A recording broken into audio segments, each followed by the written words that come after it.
Good morning. And how are you today? Welcome to Get Your News On with Ron.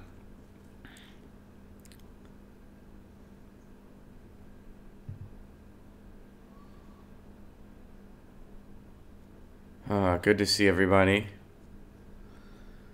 Sorry I'm like a minute late, and unfortunately, I'm gonna have to end early today too, because I have to get somewhere important. Let's see if people are sending in articles already so I can get a little ahead of the curve.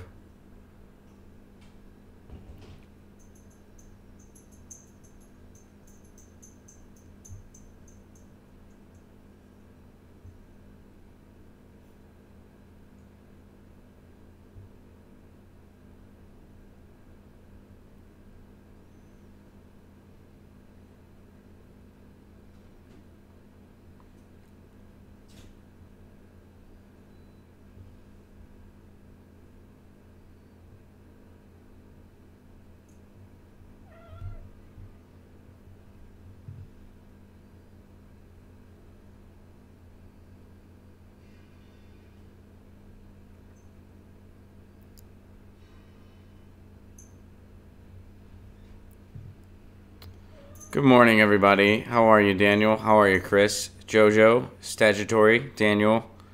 Chromatic Tree, what's up, man? It has been a while.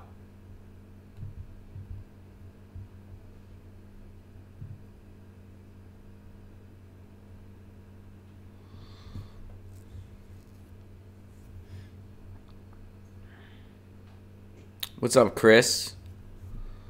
Cool news, very cool. How's it going, Russ? Good to see you again. What's up, Matthew? Meow. So we're almost at 30. Somebody shout at me once we get to 30. What's up, Joe? Good to see you, buddy.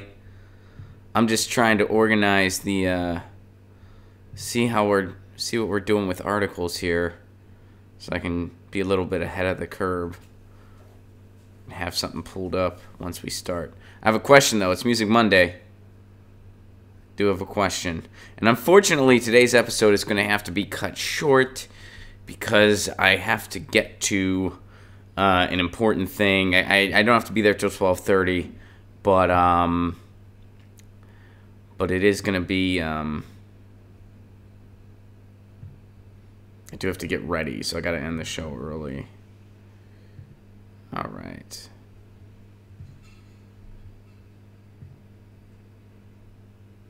What's up, Jordan? What's up, Jennifer? Almost there.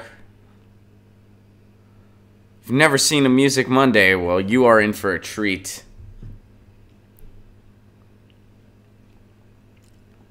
Looks like we're stuck at 27, which is interesting.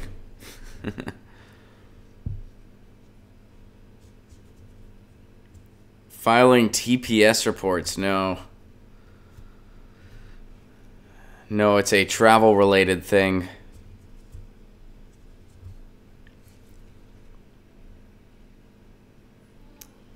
Alright, so I still have us stuck at 25. 28 now. Alright. It's a slow Monday.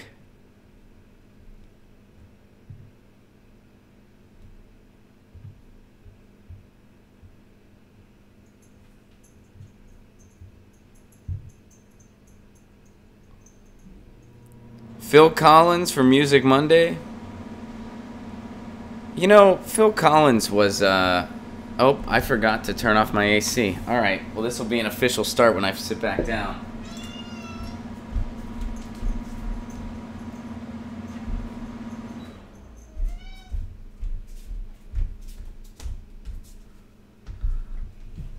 Welcome to Get Your News On with Ron. That's what I should just do. That every time we hit 30, I should just get up out of my chair and then go like I'm sitting down for the first time. Like, oh, how about that? Welcome to Get Your News On with Ron, the world's first viewer-curated streaming news show. I forgot to turn my AC off, so I had to run and turn it off real quick. But I did. No AC. We're rolling. It's amazing, right? Yes. Happy Monday. It's Music Monday. I have a Jethro Tull t-shirt on. I always have a band. You know what? 50% of the time, I have a band t-shirt on no matter what. In fact, I realized this. The other day, I thought to myself, I need new t-shirts. And then my second thought to myself was, good thing I have some tickets to some shows coming up. And then after that, I realized, you've had the same t-shirt habits for over 20 years. That's what I would do. I'd be like, I need some new t-shirts. I'm going to some shows, fortunately, so I can get some band t-shirts. I've been doing that since I was like 12. And I still do that. And I'm significantly older than 12. I guess, there are worse hobbies, right? it's a little... My buddy Jesse has a really funny joke where he goes, now that I'm over 30... Whenever I'm wearing a band t-shirt at a show, I feel like an undercover cop, like I'm trying to fit in. My buddy Jesse Irvin, that's one of his jokes. You should check him out. He's a very funny comedian out of Pittsburgh, but that was always one of my favorite jokes of his. And it's true. Lucy is running around. She's real excited. She can tell that something's going on. And something is going on. I gotta go to a thing with my girlfriend. We're applying for the global entries. So we gotta go to that. We got the meeting for that. I don't know what to expect from it. I don't know if anyone's done it. For anyone that doesn't know what that is, it's basically like TSA pre-check, except it works for international trips as well. And we just figured we would get the global entry because we're like, it's only like $15 more. So we have the meeting for that today. So that's happening. So that's why I need to end the show early today. Disclaimer. I got to end the show a little earlier than usual. So it'll be a short one. I apologize for that. But let me see. Let me get to some questions. Then I got a question for you. Will I be on Aggressive Progressive this week? I don't believe so, no. Have bands sponsor Music Mondays and wear their shirts. I don't want to wear a shirt of a band if I don't like them. Sorry about that, Ernie. Phil Collins. So, Phil Collins was the theme to my prom in high school. I voted against it, but Can't Stop Lovin' You was the theme song to our prom. And I thought I was like, Phil Collins, guys, really? Like, that is so freaking lame. But, I went to a small all-boys Catholic school, and student council mostly consisted of the rich kids, and their parents like Phil Collins. I was like, you've got to be kidding me. I didn't have a vote, I don't think. I think everyone voted. I voted against Phil Collins, but do they really count the votes? Of course not. Yeah, it was Phil Collins. And then as a prank, I made a fake Phil Collins t-shirt. It was like just this really goofy picture of Phil Collins on a t-shirt. And it said, Phil Collins, can't stop him. And I wore it to the school talent show that I participated in. And, that was my pseudo-protest. Jordan, did you guys pick Time of Your Life by Green Day? Jordan said, I thought we were lame for picking Green Day, Time of Your Life. Because I will say, Time of Your Life was on the list for us, too. That was on the list as a potential for us. But yeah, we picked Phil Collins. And I was like, that is the lamest thing. That's my ride. How freaking loud are those sirens? They're incredibly loud. I know you guys heard it. That's why I acknowledged it. You had to have heard that. Joseph asked, did the Electoral College decide to pick the prom themes? Exactly. Yeah. And I'm sure all those, man. And I feel bad, because some of them were, cool dudes, that if I ever, ran into them, I'd be like, hey, how are you? But, yeah, come on. Phil Collins. I was really happy when I got out of my hometown. I know a lot of us were. But words can't express how happy I was to get the hell out of my hometown. So anyway, I don't want to... I have the question for you guys. Last week on Twitter, something was... lyrics that changed my life was trending on Twitter. And I wanted to talk about it for Music Monday, but last Music Monday... We talked about the social distortion thing where Mike Ness punched the Trump supporter that was heckling him. I figured that was a little more time sensitive. So even though it was trending on Twitter last week, I decided I'm going to save it for this week. We did Mike Ness next week. So even though it was trending a week ago, we're getting to it now. Lyrics that changed our lives. I'll give you guys some time to get your thoughts together in the chat, and I'll answer the question while I'm waiting on you. Some lyrics that changed my life. First thing that comes to my mind, Craig Finn. And basically everything on his album Clear Eyes, Full Heart. It's an incredible album, and it's a breakup record, and it got me through one of the toughest times of my life. I listened to that album nonstop when I lost my condo and I was homeless and living in my car. And some of the tracks on there's a song called Rented Room. It is just a gut-wrenching song. And it's about a guy just sort of, he's alone. You can tell he just went through some stuff. And just the imagery in that song. He goes, I'm living in a rented room, playing records in a rented room. He talks about the dive bars he's going to. He goes, I started coming here 2 years ago. They play the right kind of rock and roll. The drinks are cheap and they leave you alone. Come downstairs and have a drink or two. Just heart-wrenching, painful songs. And the album is incredible. And those lyrics really changed my life because it got me through one of the toughest times. Jethro Tull. I got to give a nod to Jethro Tull. I got into Jethro Tull when I was 6, and it was like the first rock song I heard, and I was just like, holy shit, this is amazing. And the song Aqualung, that was the first time, like, I'm a really big lyrics guy, and Jethro Tull was the first time I was ever exposed to storytelling via song. Like, Aqualung told a story, Cross-Eyed Mary told a story, and that was incredibly intriguing to me. Like, that was just, and I didn't even realize that was why I was so intrigued at the time. I thought I just liked the guitar, and I did, of course, but I also really, really got bit by the storytelling through song, and it's something I celebrate to this day. And the third nod I want to give is to a band called the Teen Idols. And that's a band, and I'm not talking about the Teen Idols spelled I-D-O-L-S. That's a different band. These guys were spelled I-D-L-E-S.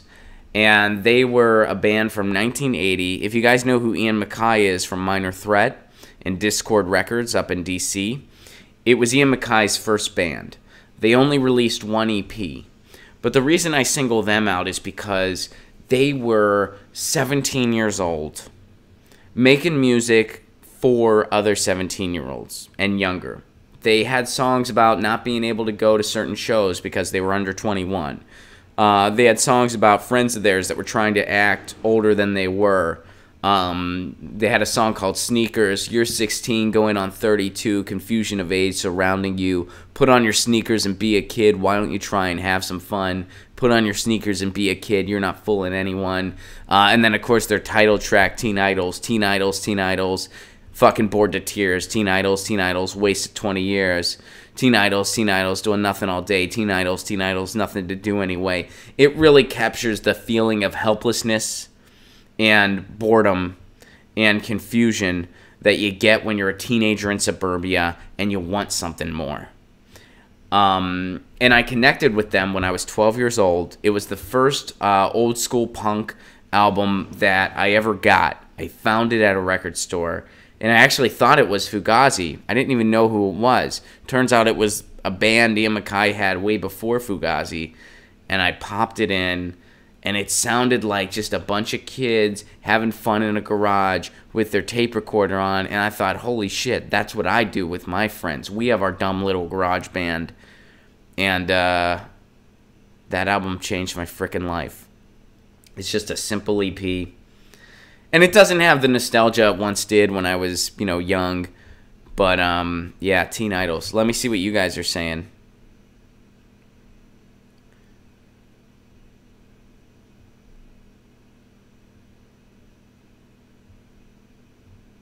Marcus, thanks for the email, Ron. I appreciate the response. You're very welcome. Thank you for writing me. Medical emergencies can't wait for theoretical debate about some better idea that will never come to pass by Hillary and the Clintons. Jimi Hendrix, straight ahead. Woman and child, man and wife, the best love to have is the love of life. Keep on pushing straight ahead. That's awesome. It's really good. Blue Scholars Commencement Day, says Chris. These lyrics tell the perfect story of college graduates living in this day and age with all... Oh, jumped on me. With all the economic struggles and bleak job prospects. I'll have to check it out. Interesting. The album Wildlife by La Dispute is mine. I was at a crossroads with a relationship and my faith at the time. The album is full of true sad stories. Nice. And Jordan points out the line, everyone in the world comes to some point to suffering. I wonder when I will. I wonder. Sort of helped me learn to deal with worry and depression without religion. That's awesome. Daniel, Bob Dylan changed everything for me. You're not alone, sir. Fugazi rocks. I agree. Balthazar, I don't think any lyrics ever connected with me and changed my life. Musical phrases have, but not lyrics. Fair enough. Destruction leads to a very tough road, but it also breeds creation. And earthquakes are to a girl's guitar. They're just another good vibration. Red Hot Chili Peppers. I like that chromatic tree. Those are some cool lyrics. Tool, Anima, Ethan says. Pink Floyd, Animals. Pointed threats, they bluff with scorn. This is from Daniel. Suicide remarks are torn from the fool's gold mouthpiece, the hollow horn. Blazed, wasted word proves to warn that he not busy being born is busy dying. I'm not familiar with that. Who is that? Sheep is my favorite song on Animals. Oh, that's Dylan. Okay, I thought so, but I was like, which? I want to say that's Dylan, but I don't want to say it's Dylan, and then it's not. And then the egg's on my face. That Bob Dylan guy, he only wrote a few songs. So if you miss any Dylan lyrics, you are a fool. But yeah, all right, cool. Well, I feel like we did it, guys. Feel free to tweet me some articles. It's at Romplico on Twitter, and we're gonna go ahead and get started because we have a very short episode today. So I'm gonna try to get to as much as I can. DNC changes superdelegate presidential nomination process. I'm sure you guys have heard about this already. Democrats on Saturday voted to chip away at the role party insiders play in choosing the party's presidential nominee in one of the biggest changes to the process in decades. The move to limit the influence of superdelegates at the party's convention. All right, so we all know why that's happening. In a surprising united vote, almost all members of the DNC curtailed the ability of superdelegates to vote on the first ballot for the party's presidential nominee beginning with the next election. The move ended a vehemently contested debate that had pitted a majority of DNC members supporting the change against the two former party chairs, members of the Congressional Black Caucus, and others who opposed the new rules. Saturday's vote officially barred the superdelegates from voting on the first ballot to choose the party's presidential nominee unless a candidate had secured a majority of the convention using only pledged delegates whose votes are earned in the primary process. Beginning with the 2020 nominations, candidates will no longer be able to count the superdelegates if they want to win the party's nomination on the first ballot of voting at the convention. This makes it impossible for superdelegates to change the outcome of the pledged delegates' will, which has never occurred since superdelegates were created. Today is a historic day in our party, Tom Perez says.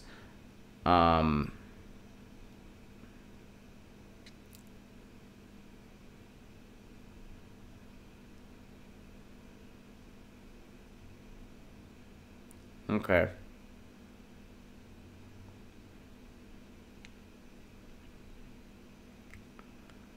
All right, so here's some other changes. Declaring yourself Democrat. Candidates seeking the party's presidential nomination will now have to declare themselves as Democrats in writing to the DNC. This is basically code for bend the knee.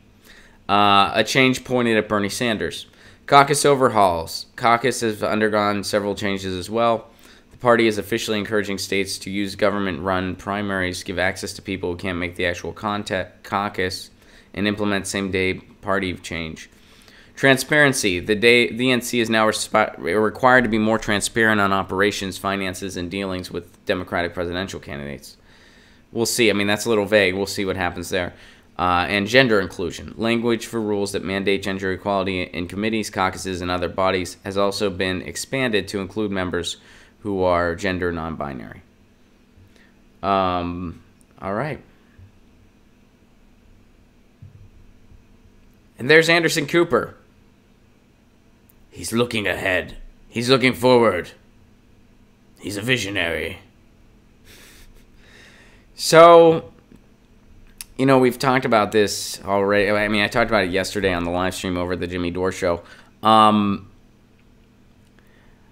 I'll say this to be positive here to start. I was expecting a lot less. So, you know, to start with some optimism, these reforms are a good thing, yes. They are significantly less than what I was expecting.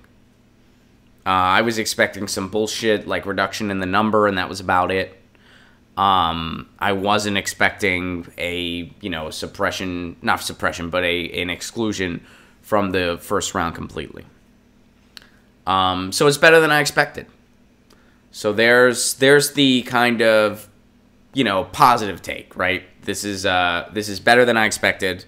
This is a good reform, yes. So, all right, there's the good news. Now here's the other side of it too. It's not quite enough. There's one appropriate number of superdelegates. 0. That's in the first round. That's in the second round. That's in the however many rounds. It doesn't matter. 0 is the appropriate number. And because this is sort of open-ended as far as when the chair can step in and implement superdelegates, they still, and Donna Brazil said this on her own Twitter account, superdelegates still have a seat at the table and they can still set the menu. Donna Brazil said that.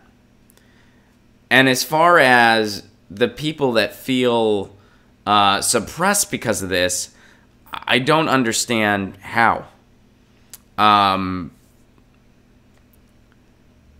Superdelegates are basically, I mean, it's not fair. Like there's nothing democratic about it. And superdelegates exist to tell you, the voter, you're too dumb to make sure we have the right nominee on your own. So you need us here with our votes that matter more to make sure you get the right nominee. You need us here. So I do think this is a little more than just a head fake, you know, to be a little bit optimistic. But is it enough? No, it's not. It's kind of the comparison I like to make is when we're talking about healthcare, and we were talking about the ACA and stuff like that, where there were all these proposals there, and a lot of them included the insurance companies still at the table. And it's like, no. To have a better system, the insurance companies need to go away. They need to go bye-bye. There's no way we can have a for-profit insurance system, period, and have the best health care system we could have. It's just not, like, they have to go away. They are parasites. This is a similar notion. No, the superdelegates have to go away. As long as they exist, the entire process is tainted. You can't just say, oh, well, they can cheat later. Not good enough. Not good enough. So it's good that so many people were overwhelmingly in favor of it. It shows that that's where the will of the people are. But again, you can't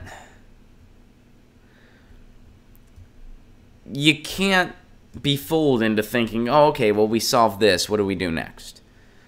No, the superdelegates are still there. And this isn't some unreasonable purity test. This is simply wanting a democratic process. I mean, this is the bare minimum. It is the bare minimum to expect a political party to allow the voters to decide the nominee. And that's still too much to ask. After everything that happened in 2016, and the fact that the Democratic Party is bleeding members, people are fleeing that party like the Titanic. And even despite all that, it still wasn't quite... You couldn't just say, okay, we're going to do away with superdelegates. Why not? We know why not. So, yeah, now there's a little bit of flexibility in the first round. However, the head can step in. The chair can make a judgment call. And they can still throw the weight around later. And all we're asking for is the ability to choose our own nominee. What type of political party denies that to people? And then there's the gross irony of it all. They're called the Democratic Party. They're called the Democratic Party. So, to sum it up, the positive of all this, people want this overwhelmingly. That's the positive. And it is more than I expected. I expected just some numerical nonsense. So it's a little more than that. But it's nowhere close to enough. And the superdelegates can still throw their weight around. So, yeah.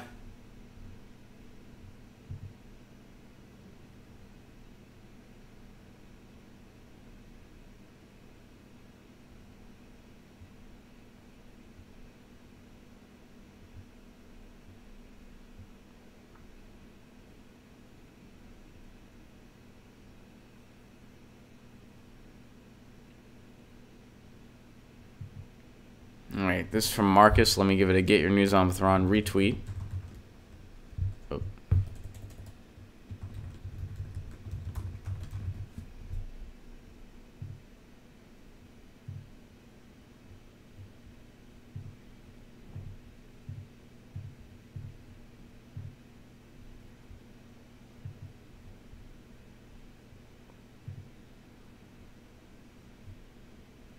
Let me try to... Margins are kind of bad on this one. Female veterans running for Congress find their service records under attack.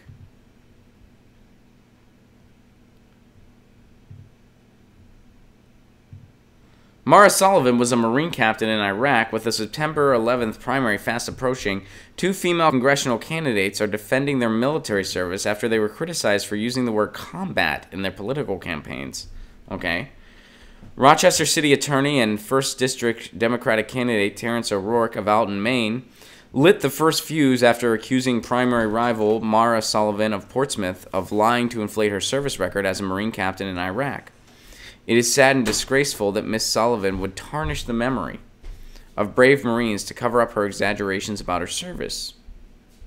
Words have meaning, and she was the one who chose to say she fought in Iraq when she did no such thing, O'Rourke said. She is the one who persisted in her lies after being called out. Okay. Sullivan countered that it's O'Rourke who is disgraced and that his accusations reveal a sexist and badly outdated attitude toward women serving in combat zones. This attack comes from someone who clearly doesn't understand or value the role of women in the military, and it displays an appalling level of ignorance and disrespect toward both women and the men with whom I served. I've never gone around telling war stories or making myself out to be a hero. In fact, among the veterans community, it's not respected to boast about your valor, especially to demean the service of others. Over in the 2nd District, some veterans charged that retired Navy nurse and GOP candidate Lynn Lackenbecker of Concord is guilty of her own resume manipulation, pointing to her campaign signs that read, "Combat Proven."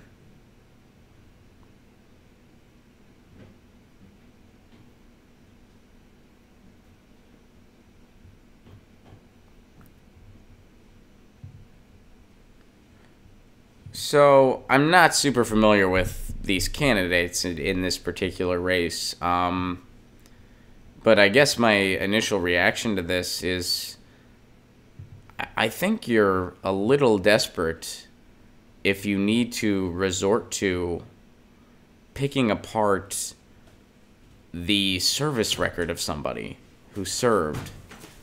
I mean, if that's all you have to attack your opponent, you're going to over criticize and try to pick apart the verbiage accuracy of their service record. Why don't you focus on issues? Why don't you focus on I mean, that's... And I would imagine something like that could very well backfire, because the whole thing is, well, they served. They served their country. What do you guys think about that? I mean, that's my reaction. And again, I'm not super familiar with the candidates involved. I can't tell you anything about their policies. This is my first time hearing about this. But just looking at it, broad picture, if you're in a political campaign and you got to attack somebody's service record, and you got to make it about, like, their service and be like, oh, well, they serve, but they're saying they use this phrase, and technically that's not accurate. I think that's pretty desperate. And, I mean, don't you have better reasons for why somebody should vote for you instead of them? And if you don't, I think that says more about you than it does about their choice of verbiage to mention their service record. I don't know. What do you guys think?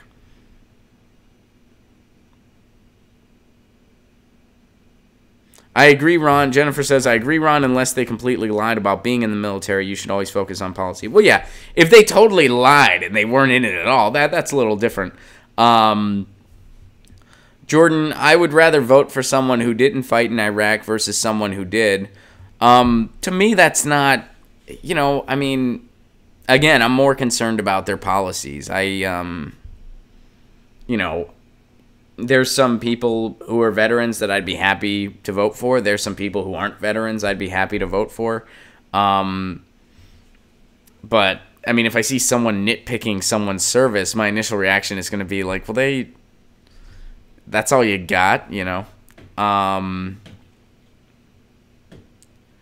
And I'm also not going to assume just because somebody was in Iraq means that, as somebody that was boots on the ground, that certainly doesn't automatically mean they were supportive of the cause. In fact, in most cases, they probably weren't. They're probably people that had no other option because they were crushed by our economic situation, so they had to join the military. Let's see...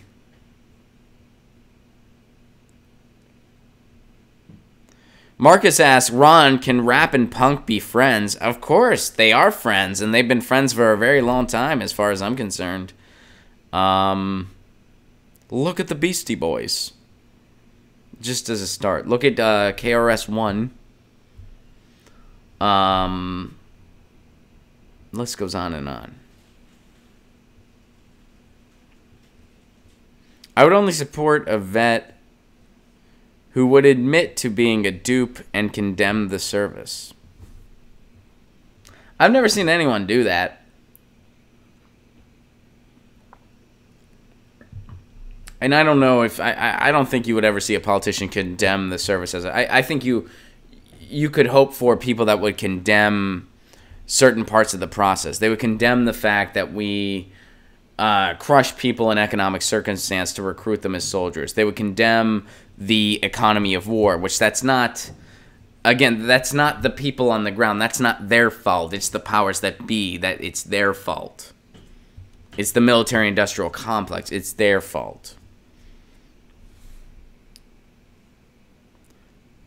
Condemning wars, Joseph points out, condemning the wars is different from condemning the actual troops. Of course it is.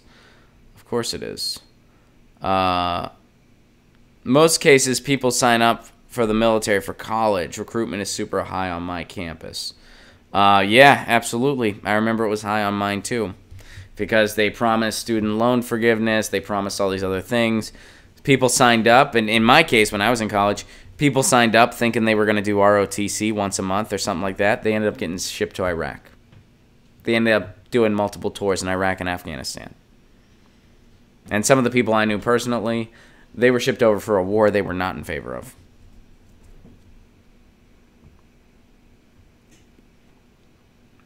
Anthrax and Run DMC, Kim points out. By the way, Kim, I hope the show was fun last night. I remember you mentioned in the chat that you were going to, I think, Slayer, right? I hope Slayer was killer. So, yeah, I don't know. I think that's kind of desperate if you're going to nitpick somebody's record. Although, I mean, it's been done before. It's certainly been done before. All right. So we got to end soon, guys, unfortunately. So I'm going to go to one more story here, and then we'll go to the chat to end it. And I apologize again that it's an abbreviated episode. But, yeah, I got to get to that thing to, I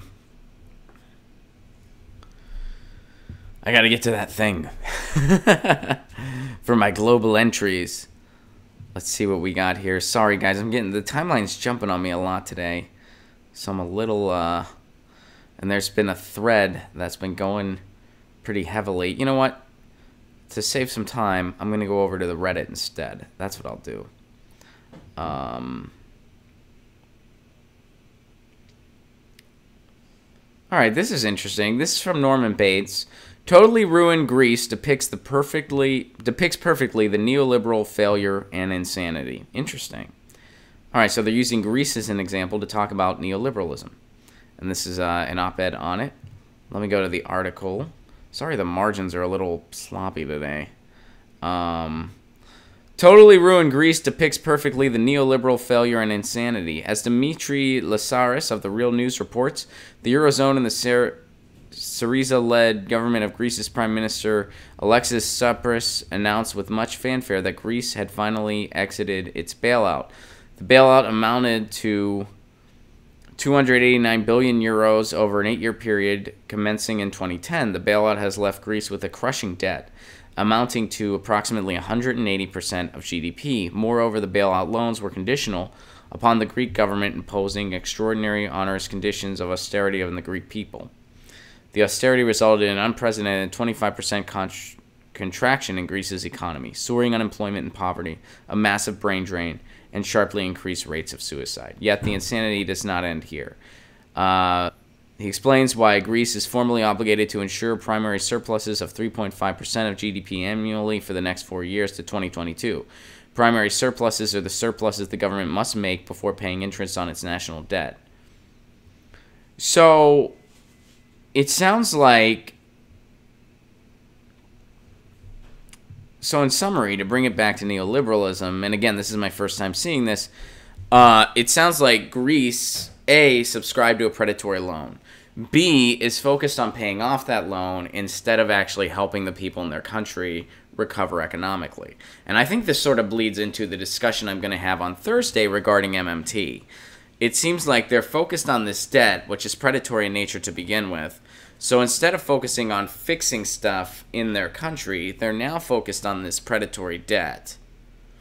So it's driving them down further and further, all the while they're expected to produce more. So they're focused on this debt instead of on their country.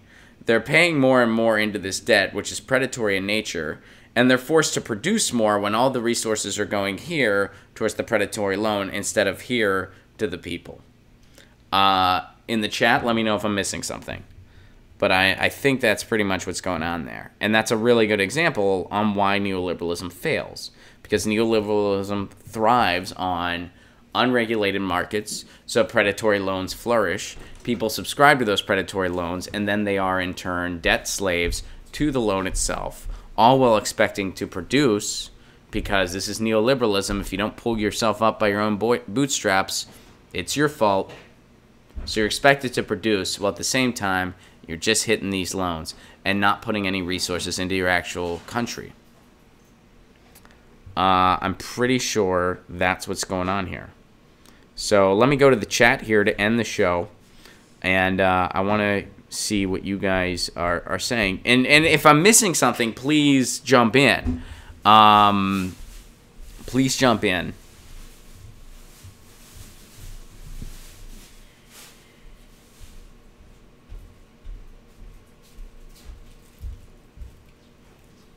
Sagittary Grape, you saw Slayer last month, and you dug it. Kim, the show was awesome. Last show of their last tour. You know what? Don't be surprised if they come back. Don't be surprised.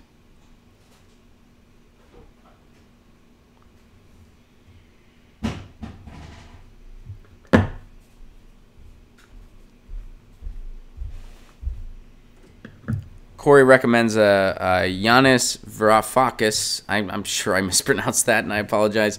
On the Greece economy. You know, I've heard that name. I'm not familiar with that person, but I will have to look into it. Daniel says, Ron, please look into Adam Kokesh. He's a former Marine that denounces military service after experiencing it firsthand. He's been waking people up to the tyranny of the state and running for president. Daniel, I'm not a big fan of the Libertarian Party. I know there's a socialist libertarian wing, but the overall Libertarian Party, I'm not a huge. I just don't really agree with their policy ideas. But I will look into that. That's interesting. I'm not familiar with Adam Kokesh, but I will look into him. Celeste gives a nod for Giannis. B.S. Jeffrey says, I like the way Adam Kokesh talks to people on the street. Victoria points out the Greek debt was originally bank's debt, which the EU forced on the Greek government to bail out German banks. Okay. Socialist libertarian question mark. Jennifer, I agree. It doesn't all add up to me. And there's some really smart people involved with that, some really interesting people.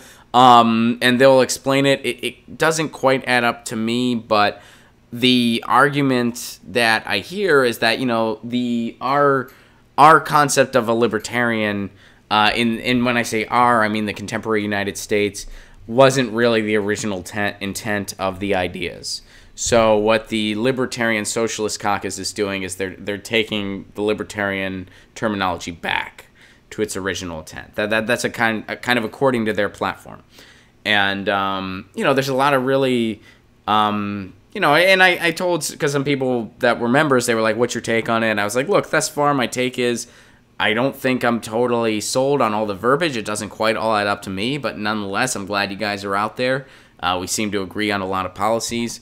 I certainly feel a lot differently towards you guys than I do to the, you know, overall Libertarian Party as we know it. So, you know, I guess we'll see how it all transforms. But yes, Jennifer, like you, I have a lot of questions too.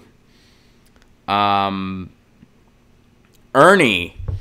Ron, do you understand if Brexit is a good thing or a bad thing? I still can't figure it out. I don't have a definitive answer either, but I would say thus far how it's unfolded, it doesn't seem to be a good thing, because it seems like a lot of folks are hoping for another vote to maybe undo it all. So it seems like it's not going well.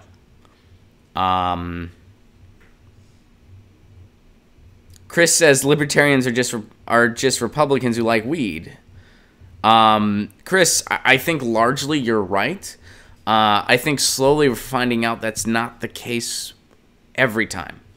But I mean, generally, I'm with you. That's pretty much they're Republicans that are, you know, against the drug war.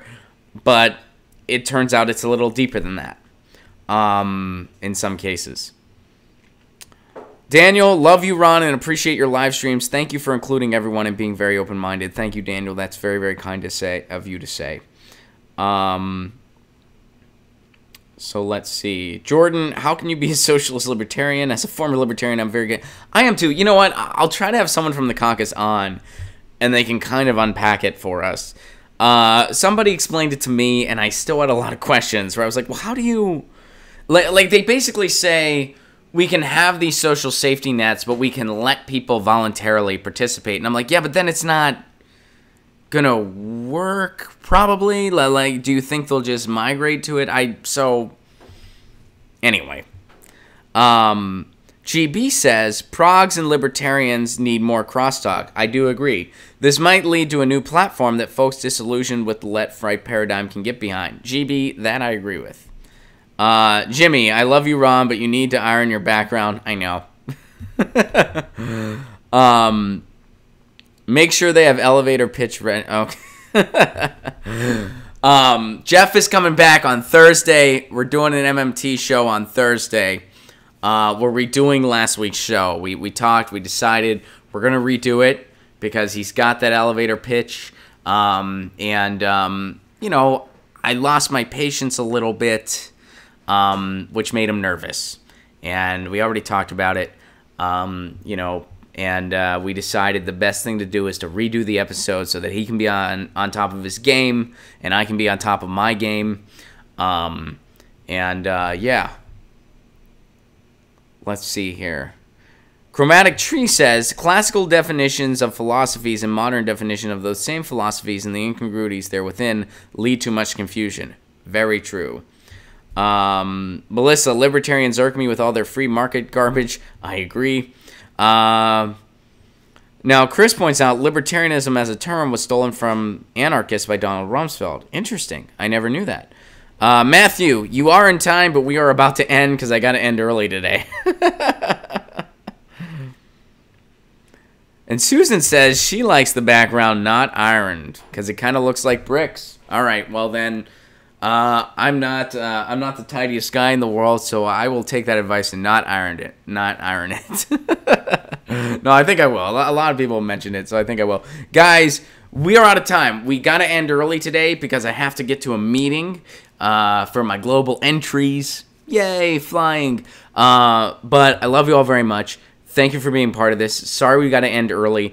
I will be back tomorrow at 10 a.m. Pacific Standard Time. Thank you for sharing some of your favorite lyrics with me. I appreciate it very much. You know the drill. If you want to support this show on the sustainability end, patreon.com/Ron Placone. Shows this week, Thursday, August 30th at the Sycamore Tavern on Sunset Boulevard for all of my Los Angeles friends.